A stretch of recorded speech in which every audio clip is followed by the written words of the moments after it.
susahnya beramal soleh itu menjaga niat. Makanya orang yang hijrah, satu, jangan pernah mengobral masalah hijrahnya terlalu berlebihan.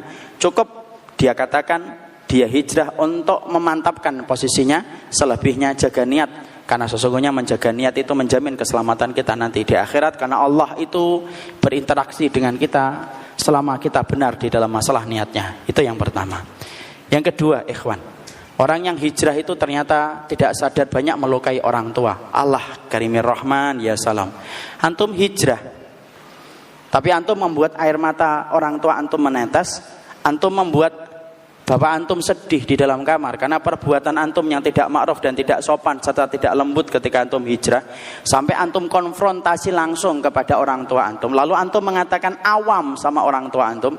Wallahi akhi, ribuan antum melaksanakan sholat sunnah tidak akan sebanding dengan air mata yang jatuh dari orang tua kita ketika antum mengatakan kami dalam perjalanan hijrah, Ustaz. Tidak kayak gitu, akhi. Makanya kemudian kita harus paham, sesungguhnya kebaikan hidup kita itu diukur dengan kebaikan kita kepada orang tua. Dan sesungguhnya ruwetnya kehidupan kita itu kalau ruwet hubungan kita dengan orang tua. Antum tahu ikhwan, orang yang paling besar memiliki antum ini dan saya itu adalah ibu dan bapak saya. Maaf kata ya, kalaupun bapak saya bunuh saya, bapak saya dosa besar, tapi bapak saya tidak bisa dikisos dia. Kenapa tidak bisa dikisos, Ustaz? Al-ubuwatu tamna'ul kisos. Hubungan ayah dan anak itu menghalangi kisos. Karena saking besarnya kedudukan mereka memiliki seorang anak. Makanya pernah ada pertanyaan kepada Syekh itu. Syekh, orang tua saya numpang sama saya. Ulangi lagi pertanyaan kamu. Orang tua saya numpang sama saya. Ulangi lagi pertanyaanmu. Ternyata kemudian Syekhnya berkata, sesungguhnya bukan kamu, bukan mereka yang numpang sama kamu, tapi kamulah yang numpang sama orang tuamu. Anta wa maluka li abika. Kamu dan hartamu itu milik ibumu. Ikhwan, kalau antum hijrah, tapi antum tutur katanya ketus, kemudian tutur kata antum layaknya pisau, kemudian hati antum layaknya minyak yang siap membawa api ketika membakar, bagaimana ketenangan hati orang tua antum? Antum salah, akhi. Karena hijrah kalau benar dengan sikap yang baik itu seharusnya tidak membuka konfrontasi kita dengan orang tua kita. Anak paling tidak suka ya kalau ada seorang anak baru hijrah kemudian tega datang kepada saya dan mengatakan orang tua saya itu awam. Betul, Ustaz. Loh, orang tua antum itu awam, orang tua kita ini bodoh. Mungkin juga karena kita ketika dia mau belajar, antum sudah nongol itu di rahim ibu kita. Dan ketika antum kemudian ketika bapak kita mau belajar, kita sudah nongol dan dia rela untuk kerja meneteskan keringat supaya nyarikan kerja untuk kita. Loh, kok tega-teganya kita ketika hijrah kemudian kita ngomong ibu itu tidak paham agama, bapak itu taunya apa? Loh, sejak kapan kemudian hijrah itu alat legitimasi bagi kita untuk meneteskan air mata orang tua kita, akhi? Kalaupun orang tua antum belum paham tentang apa yang kita yakini hari ini ketika kita ingin meretas jalan sebagaimana jalannya Nabi, maka wallahi perkataan saya dan antum tidak pernah halal di hadapan Allah untuk membuat terluka hati orang tua kita. Air susu yang paling mahal, akhi, air susunya seorang ibu, dan sesungguhnya keringat yang paling mahal, keringatnya seorang ayah ketika meneteskan keringatnya untuk ngasih pakaian anak dan antum, sampai rela bodoh mereka untuk menimtalkan kita. Lalu kemudian ada orang hijrah nangiskan orang tuanya, wallahi saya gak terima dunia akhirat. Wallahi saya gak terima dunia akhirat. Orang tua kita itu, akhi, berapa banyak orang kemudian di Jakarta itu saya lihat anaknya ngaji, tapi ibunya kemudian ngomong sama saya seneng Ustaz anak saya ngaji Ustaz, tapi kalau ngumpulan ke rumah ketus omongannya, selalu yang disampaikan kata ustadznya, seakan-akan perkataan saya itu tidak ada yang benar ketika saya mendidik dia. Wallah, akhi, bukankah orang yang paling berhak dengan kesabaran kita orang tua kita, akhi? Orang yang paling berhak dengan kelembutan kita itu adalah bapak dan ibu kita. Lu sejak kapan antum belajar sama ustadz? Perkataan ustadz antum jadikan menjadi dalil dan legitimasi untuk menaikkan suara antum di hadapan orang tua. Wallahi, akhi, ana sering melihat air mata yang jatuh semacam itu, dan ana tidak terima kalau ada orang yang hijrah melakukan kayak gitu. Kasihan ibu antum, ikhwan. Dulunya berapa kali mereka akan belajar, tapi antum sudah nongol di rahimnya, kemudian antum menyusahkan dia, sampai kemudian mereka tidak bisa ngapa-ngapain ketika mereka mabuk, ketika mengandung kita. Lu kok tega-teganya kita hari ini mengatakan kepada orang tua kita, orang tua saya jahil loh Ustaz, orang tua saya bodoh. Lu sepintar apa antum sampai mengatakan itu sama orang tua antum? Dan itu tidak akan terima saya. Wallahi saya tidak akan terima, akhi. Maaf saya ngomongnya keras, karena saya sudah terlalu banyak melihat air mata ibu-ibu ketika kemudian menceritakan tentang anaknya. Anaknya baru ikut ngaji sekali 2 kali dalam sepekan, pulang ke rumah nutup pintu rumahnya. Lalu kemudian kamarnya setiap diketok sama ibunya, mengatakan ibu tidak paham tentang apa yang saya lakukan. Ya Allah ya salam. Ribuan kali kita melaksanakan sholat sunnah akhi, tidak akan antum mampu menandingi untuk menghapuskan dosa kita ketika kita membuat air mata ibu kita itu menetes. Wallah akhi, terlalu berharga perjalanan hijrah. Antum ikut komunitas apa saja, tapi kemudian menetesnya air mata ibu antum, hati-hati antum. Tidak akan orang itu masuk surga sampai kemudian dia baik kepada ibu dan bapaknya. Ingat akhi, cetakan anak antum itu berdasarkan bagaimana perbuatan antum kepada orang tua antum. Antum kasar, walaupun atas nama kebenaran, Allah akan kirimkan anak yang juga kasar sama antum, sebagaimana kasarnya antum ketika ngomong sama orang tua. Wahab bin Munabbih itu mengatakan, man waqara walidayhi razaqahullahu waladan yuwakkiruhu, wa man lam yuwakkir walidayhi razaqahullahu waladan lam yuwakkiruhu. Wahab bin Munabbih mengatakan, siapapun anak yang hormat kepada orang tuanya, Allah akan ngasihkan dia anak yang hormat kepadanya, persis sebagaimana dulu dia hormat kepada orang tuanya. Tapi siapapun anak yang durhaka sama orang tua, kasar sama orang tuanya, wallahi Allah akan kirimkan dia dengan anak yang akan durhaka kepadanya persis sebagaimana dulu dia durhaka kepada orang tua. Afwan, ini saya terbawa karena sudah terlalu banyak air mata yang saya lihat dari bapak-bapak dan ibu ketika melihat anaknya ngaji, tapi justru air mata bapak dan ibunya itu menetes. Anak lihat orang tuanya baik. Mungkin ada hal-hal yang kemudian bisa dipahami oleh seorang orang tua, wajar akhi. Mereka hidup pada zaman tahun 80-an, 90-an, di mana belum ada banyak YouTube, kajian WA, sebagaimana antum hari ini mendapatkan itu dengan mudah. Kalau belum paham antum harusnya sabar. Dan itulah yang harus kita ngerti. Yang kedua, perhatikan akhi, anak antum itu cetakan antum kepada orang tua. Kok tiba-tiba anak antum nanti lembut, itu karena kelembutan antum ngomong sama orang tua. Kalau ada anak antum kok kemudian perhitungan sama antum masalah uang, itu berarti karena antum dulu perhitungan itu kepada orang tua antum. Saya pernah mendapati sebuah video dari orang kaya, rumahnya itu dipasangi setiap sudutnya itu CCTV. CCTV dipasangi itu. Lalu kemudian dia lagi duduk membuka laptop, ada bapaknya yang sepuh, kemudian ngomong, nak begini, saya lagi sibuk pak. Kemudian dia melanjutkan ngetik lagi, kemudian dipeluk lagi, nak begini, pak saya lagi sibuk pak. Tolong pahami saya lah pak. Nak tapi kan saya bapak ini jarang minta tolong sama kamu, tapi saya lagi sibuk pak. Lu belum kering dia ngomong,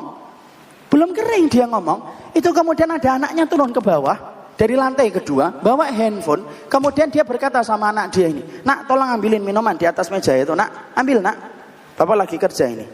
Anaknya itu kemudian sembari megang handphone, kemudian berkata, papa, saya kan lagi sibuk, saya ada kerjaan ini, sekolahan itu, ambil sendiri pak, saya tidak bisa ngambilin. Keluar anaknya, belum kering ngomong sama bapaknya, Allah kirimkan langsung cash dan kontan. Makanya pantas Rasulullah itu kemudian bersabda, tidak ada kebaikan yang Allah segerakan di dunia kecuali kebaikan kepada orang tua, dan tidak ada kejahatan yang Allah balas di dunia sebelum kejahatan itu nanti dibalas di akhirat kecuali kejahatan kita kepada orang tua.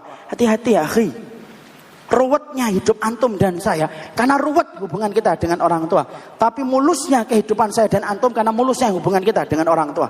Hijrah itu tidak menjadi alat legitimasi bagi kita untuk melukai hati orang yang telah kita cintai, dan itu telah ditegaskan Allah di atas arasy-Nya. Minta maaf akhi, jangan pernah kemudian ngomong kasar hanya gara-gara kemudian kita ingin melakukan kebaikan. Kebaikan itu disampaikan dengan yang baik, dan kebaikan tidak pernah disampaikan dengan cara yang buruk. Itu yang kedua. Yang ketiga, yang kita harus pahami, banyak orang hijrah baru ngaji sudah menghujat setiap orang, sudah mencela setiap orang, itu sudah memfitnah setiap orang.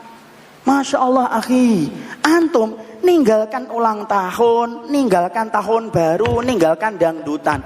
Setelah itu antum mencela orang ketika antum ngaji, hanya karena berbeda dengan tempat antum ngaji, hanya berbeda dengan ustadz yang antum kaji ilmunya dan antum cocok kepadanya. Lalu antum hujat setiap orang dan antum fitnah setiap orang dengan kata-kata berat, yaitu kata-kata syubhat ataupun kata sesat. Wallah akhi, menodai kehormatan orang yang beriman itu harganya mahal. Antum tahu riba? Riba itu 73 sampai 79 pintu. Yang paling ringan dari dosa riba itu apa? Zina sama ibunya dan maknya. Itu yang paling ringan dari dosa riba. Yang puncak 73, 79 itu apa? Menodai kehormatan orang yang beriman. Jadi maaf nih, ada PSK di pinggir jalan di situ menjajakan tubuhnya sampai 60 hari, 2 bulan berturut-turut. Setiap malam dia dapat pelanggan. Itu kadang lebih ringan dibandingkan kita ketika sudah menodai fulan dan fulan kehormatannya, karena kehormatan itu masalah yang mahal di sisi Allah. Antum tahu nggak?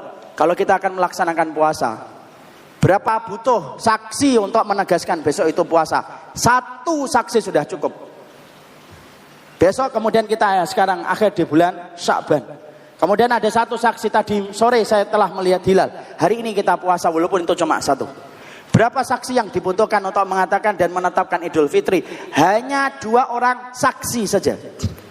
Tapi antum tahu berapa yang dibutuhkan ketika akan mengatakan orang itu berzina? Ketika sudah berkaitan tentang kehormatan. 1 saksi tidak cukup. 2 saksi tidak cukup.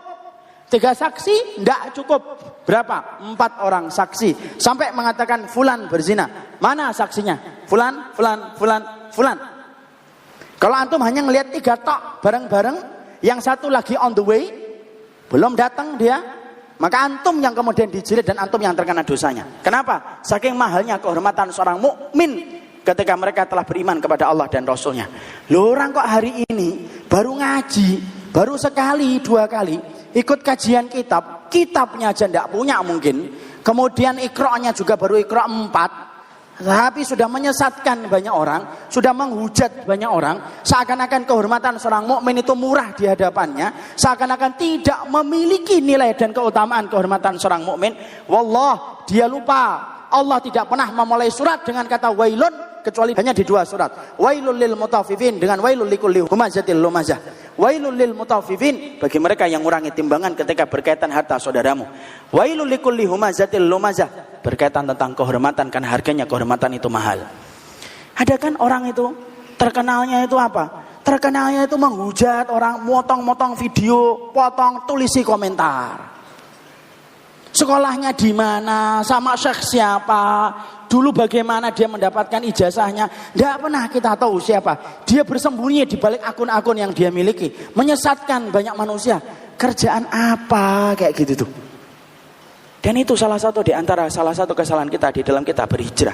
Hijrah itu harusnya sibuk dengan amalan yang nyata. Banyak orang kristenisasi, Syiah banyak di mana-mana, kristenisasi banyak di mana-mana. Banyak orang yang mendapatkan musibah. Sana pergi ke Poso, sana pergi ke Palu, sana pergi ke Donggala, sana pergi kita kemudian ke Lombok. Jelas itu akhi. Ada orang kadang-kadang baru hijrah sebentar, buat akun, buat video pendek, kumpulin video-video, tulisin kemudian menghujat fulan, buat grup untuk menyesatkan banyak manusia. Padahal orang yang dia hujat, orang yang dia vonis tidak pernah ketemu sama dia tidak pernah menyampaikan dalilnya, dia tidak pernah kemudian mendengar dari dalil orang yang dia sesatkan, tapi setelah itu dia tertawa, terbahak-bahak. Loh, sejak kapan hijrah itu menghalalkan kita untuk menyakiti orang yang beriman? Antum tahu ikhwan, agama yang paling memperhatikan hati manusia itu adalah Islam. Hati yang sangat diperhatikan itu di dalam sunnah. Mari kita belajar dari kisahnya Nabi Muhammad. Nabi Muhammad pernah kedatangan Abdullah bin Umi Maktum, buta akhi. Saat itu Nabi sedang berdakwah kepada pembesar-pembesar Quraisy. Ketika Nabi berharap supaya pembesar-pembesar Quraisy ini masuk Islam, apa yang terjadi? Maka ketika Abdullah bin Umi Maktum datang, Nabi melengos. Itu pun melengosnya pun tidak disadari oleh Abdullah bin Umi Maktum. Kenapa? Karena Abdullah bin Umi Maktum buta. Tapi perhatikan Allah menegur atau tidak Rasulullah?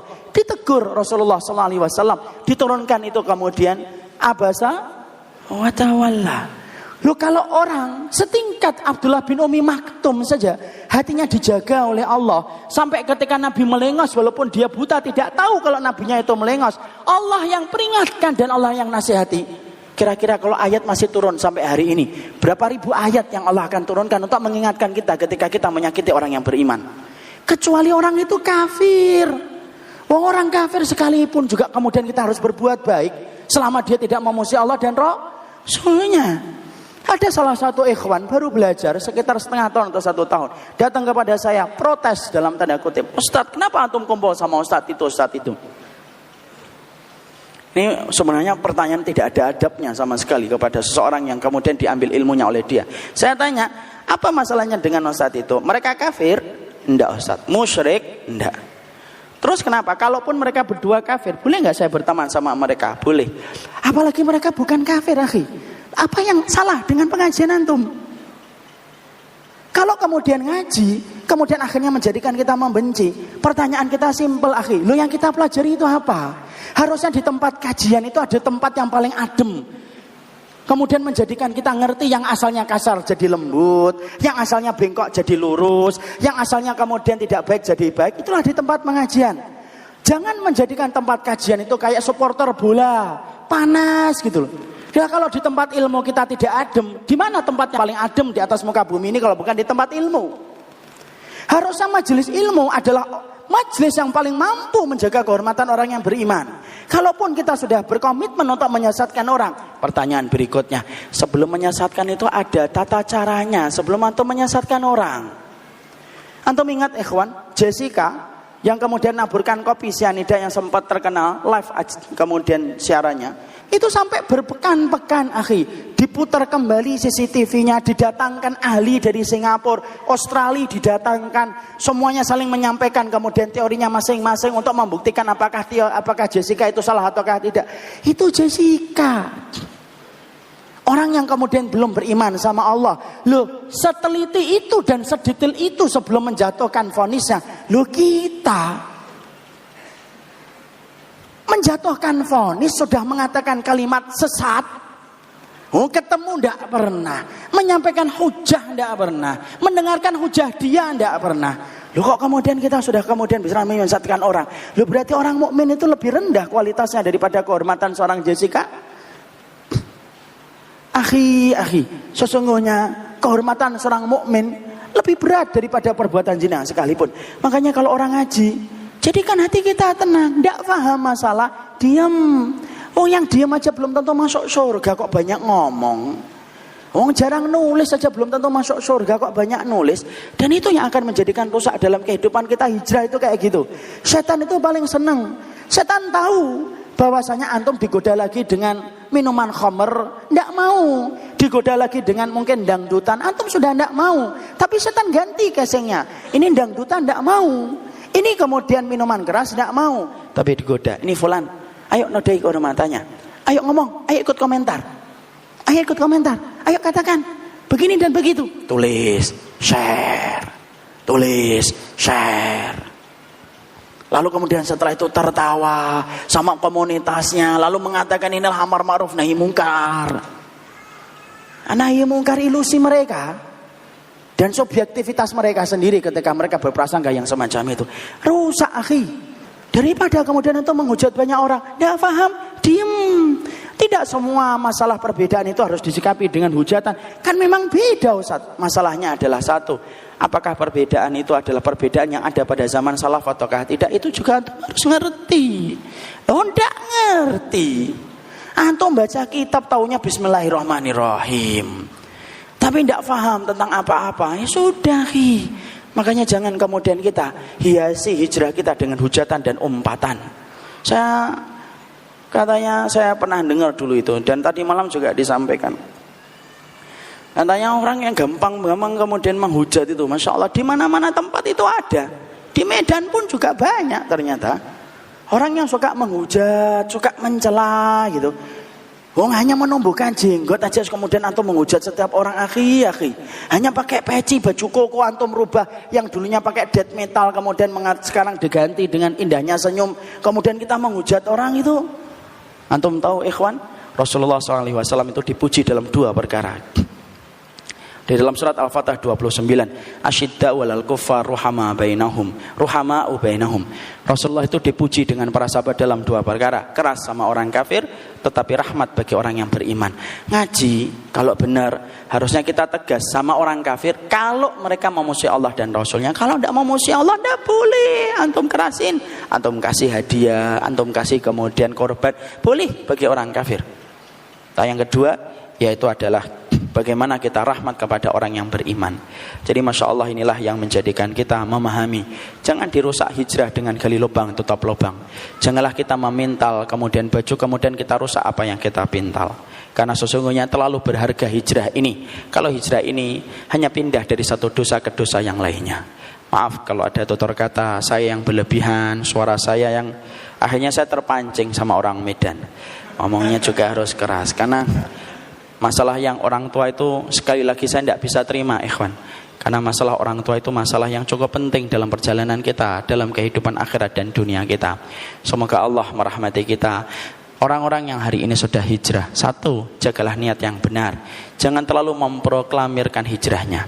Dua, jaga hubungan antum dengan orang tua. Orang tua saya belum paham Ustaz. Iya, sabar. Tidak ada yang instan di atas muka bumi ini. Yang ketiga, dalam perjalanan hijrah ini pastikan antum bukan menjadi orang yang menghujat, bukan menjadi orang yang gampang mencela. Karena bukan itu tujuan kita melaksanakan perjalanan hijrah. Semoga Allah lindungi kita dari semua hijrah yang salah dan tidak sebagaimana mestinya. Dan semoga Allah memberikan keberkahan untuk kita insya Allah.